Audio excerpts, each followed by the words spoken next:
The Road Not Taken by Robert Frost is probably the single greatest lesson on human decisiveness and decision making and choices and whatnot that I have ever come across in my, at least very much up there.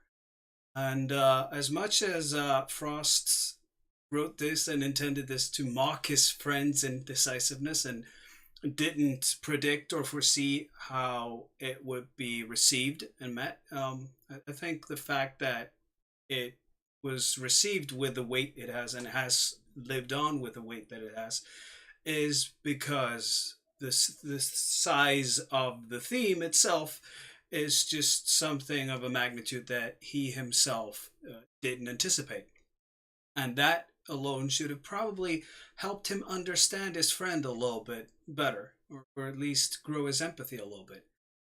Because you see, as much as we can make fun of people who never seem to be able to make up their minds and everything, it's choices are not a small matter. We are affected by our own choices in life and by our own indecisiveness and the choices and indecisiveness of other people.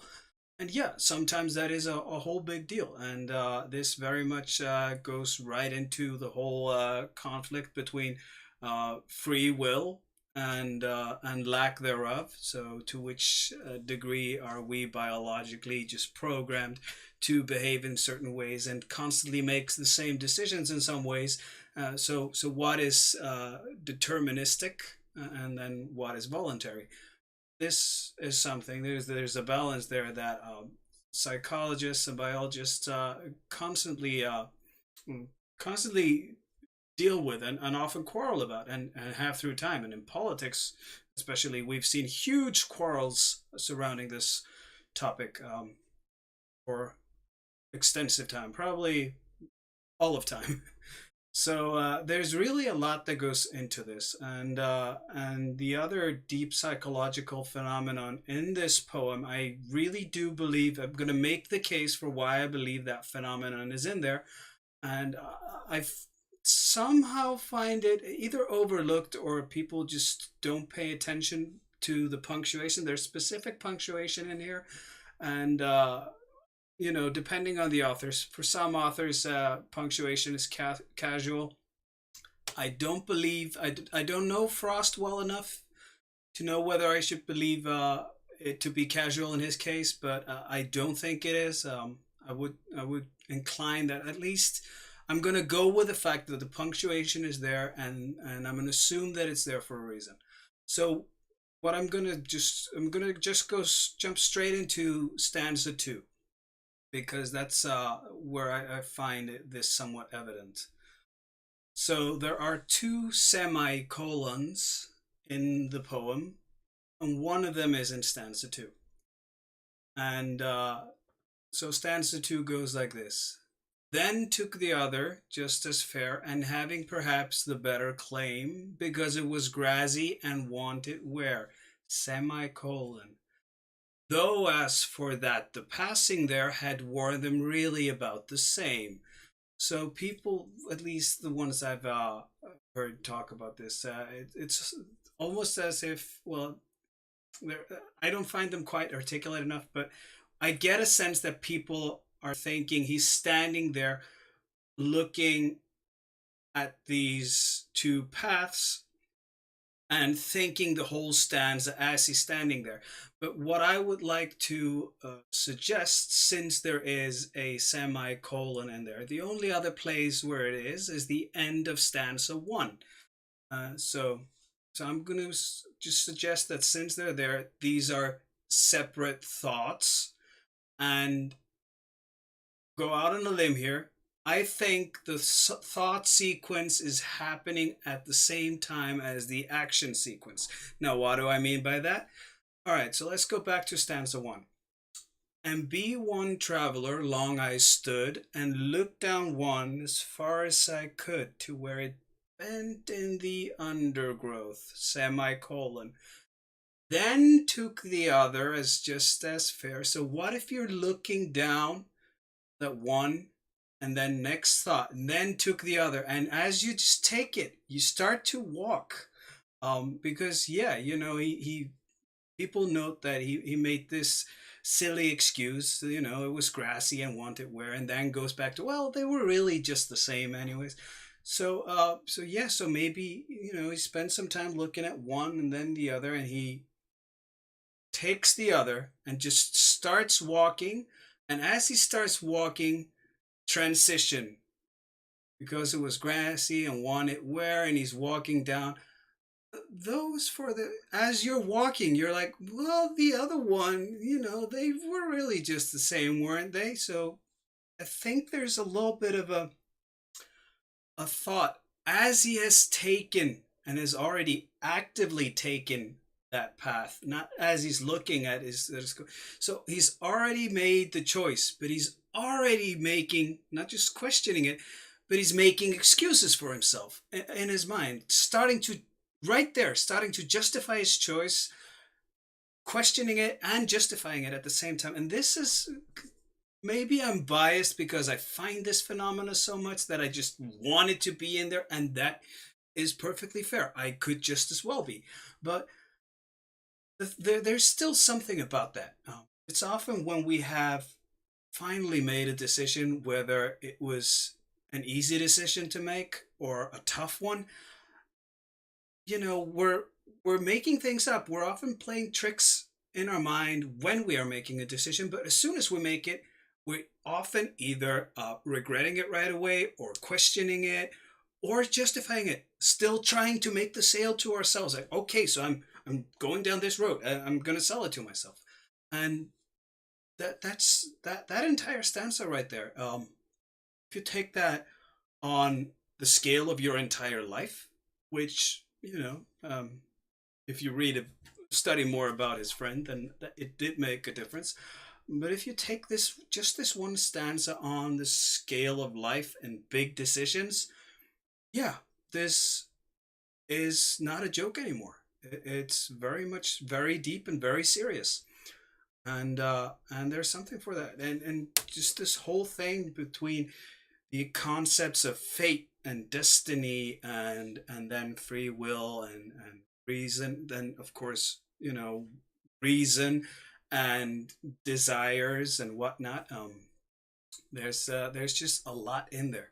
And you could also metaphorically think, should I do I make decisions with my mind or my heart? Should I do what the heart wants? Or is that the smart thing to do? And then bear in mind that that's not a one-way relationship. They both lie to each other. The mind lies to the heart, and the heart lies to the mind. That is not unique. And a part of that can be the mind justifying one choice over another, and just telling the heart that that is right, and the heart will feel that. Or vice versa. The heart will try and inform the mind. This is not simple. This can be the source of an entire existential crisis right there. And that, I find that somehow beautiful to at least explore this poem in that regard, because then you look at it, and he's still, the next stanza, stanza 3, and both that morning equally lay, in the leaves no step had trodden black. Oh, I kept the first for another day, and then for another day, exclamation mark, then another. Yet, knowing how way leads on to way, I doubted if I should ever come back. So there's still that, it's just like, I can always go back to that. And then, will I be back? Is this is constant indecisiveness. And I think, if you explore that at a larger scale, then that gets a little bit of significance. Because if you allow yourself to explore this poem in a way that really has serious weight, and that there's this serious internal struggle going on, then by the time you get to the last stanza, you get a really deep insight into life at the end of your life, in old age, when you're coming to terms with the fact that reality has been laid out. There's no doing it over again. You've had your decades. It rests for itself, it speaks for itself, and if that is something that you don't like how played out or you can't come to terms with, that alone can very much be the end of you. Yeah, and this is starting to sound very like a Greek tragedy right here. But the thing is, the more we're aware of these things and that we're not alone in these things, it might also give us some peace, put us a peace a little bit, and also just really guide us in our thoughts, in our just training, aspiring to become better decision makers, but just life in general, and above all, it should just humble us, I think. So yeah. So anyways, I shall be telling with this with a sigh, somewhere ages and ages hence. Then just a colon. Regular. Two roads diverged in a wood, and dash I took the one less traveled. That has made all the difference. There's something. The dash I. There's something about that, and you could read that, and there could be so many different ways you could speak that, but is he still trying to convince himself that whatever road he took mattered? Does he believe it? Doesn't he believe it? Or is he at a point where if he would accept his life, then that somehow that would be tragedy? Is this a positive moment or a negative moment? It's there are questions here, and there are explorations, and this sigh, yeah, the author intended it to be a light sigh. It's like, yeah, maybe you're still lying to yourself and you're blissfully ignorant, and life is good because you're blissfully ignorant, and lying to yourself has helped you cope. Maybe that's it. Um, and maybe you can, it just copes in a way that you were the author of your own life and it was a good life, or just the possibilities here are just so infinite. um I don't know. I myself, I'm still working on this poem. I think a lot of this is very open, and yeah, you can make it very light, and the author intended that, so you would generally honor that. But the thing is that, and this is so beautiful about comedy, the most beautiful comedy you can see often has an overwhelming amount of sadness to it as well. And this is, if you're familiar with, for instance, The Cherry Orchard by Anton Chekhov, a Russian playwright. That is a farce. It's a hilarious farce. One of the most tragic pieces of texts you will ever read, but it's hilarious.